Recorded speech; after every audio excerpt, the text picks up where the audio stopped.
Leo nawatangazia rasmi kuwa wajibu wetu kama Chama cha Mapinduzi ni kwenda kuisimamia serikali na sio serikali kwenda kukisimamia chama. Chama ambacho kimetafuta kura, chama ambacho kimeunda serikali, sasa tunakwenda kuisimamia serikali kikamilifu.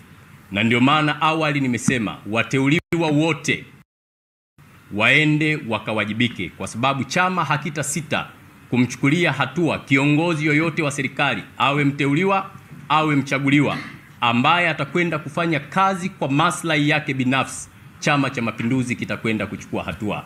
Hivyo nitoe rai kwa waheshimiwa mawaziri, manaibu waziri, viongozi ngazi ya serikali, wakuu wa mikoa, wakuu wa wilaya, wakurugenzi wa halmashauri mpaka kule chini, waende wakafanye kazi ya kuhakikisha matarajio na maono ya Mheshimiwa Rais yanakwenda kukamilika. Mtu asiende ofisini akafanya kazi zake binafsi